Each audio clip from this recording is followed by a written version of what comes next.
ناظرین، قضا کا مطلب یہ ہے کہ جب کوئی شخص غلطی سے روزہ توڑ بیٹھے، اس کا ارادہ نہ ہو روزہ توڑنے کا کسی عمل کی وجہ سے، جو جیسے کہ میں نے پچھلی ویڈیو کے اندر تمام اعمال بتائے جس سے روزہ ٹوٹ جاتا ہے، تو وہ قصداً روزہ توڑنا نہیں چاہتا تھا، اس کا روزہ ٹوٹ جاتا ہے کسی وجہ سے، تو ایسی صورت میں اس پر قضا آئے گی، اور قضا یہ ہوگی کہ وہ غیر رمضان کے اندر ایک روزہ رکھے گا جو بدلہ ہو جائے گا اس روزے کا جو وہ غلطی سے توڑ بیٹھا ہے، تو اس کو قضا کہتے ہیں۔ اب بتاتے ہیں کفارہ۔ کفارہ اس کو کہتے ہیں کہ اگر اس نے کوئی روزہ توڑ دیا تو اس کے بدلے میں مسلسل 60 روزے رکھنا ضروری ہوگا۔ اگر درمیان میں ایک روزہ بھی رہ جائے تو اثر نو دوبارہ 60 روزے رکھنے ہوں گے، اور اگر اس پر اس کو قدرت نہ ہو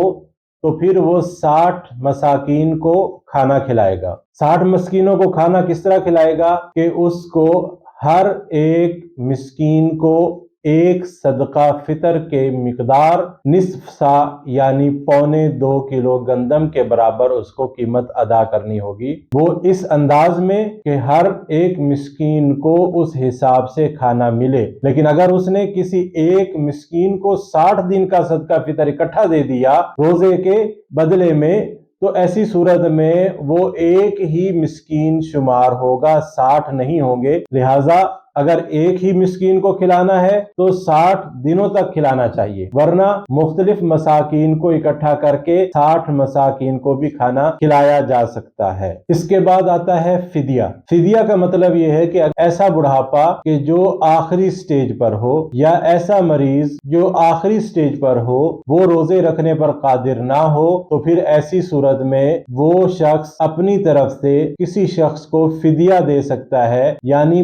2.25 کلو گندم کی قیمت بطور فدیہ وہ کسی مسکین کو دے سکتا ہے، ایک روزے کے بدلے میں ایک فدیہ یعنی 2.25 کلو گندم۔ اس وقت کیونکہ سال 2024 چل رہا ہے، اس وقت کے حساب سے اس کی قیمت تقریباً 200 روپے بنتی ہے، تو 200 روپے ایک روزے کے بدلے میں بیمار یا بوڑھا آدمی، ایسا بوڑھا اور ایسا بیمار کہ جن کو دوبارہ قوت حاصل ہونے کی امید نہ ہو، لیکن اگر کوئی شخص بیمار ہے، دائمی مریض ہے، لیکن کسی وقت آ کر وہ ٹھیک ہو جاتا ہے، تو ایسی صورت میں اس نے جو فدیہ دیا ہوا ہے وہ صدقہ شمار ہو جائے گا، اور اس کو اپنا ہر روزے کے بدلے میں ایک روزہ قضا کرنا ضروری ہوگا۔ اور اسی طرح اگر کوئی شخص بیمار ہو اور اس کو اپنی صحت پر امید نہ ہو،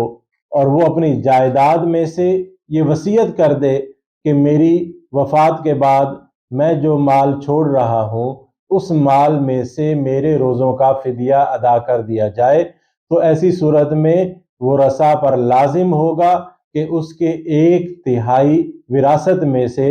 وہ روزوں کے فدیہ ادا کریں، اور اگر اس نے وصیت نہ کی ہو اور کوئی وارث اپنی طرف سے اپنے مرحومین کے روزوں کا فدیہ ادا کرنا چاہیں تو وہ بھی ادا کر سکتے ہیں۔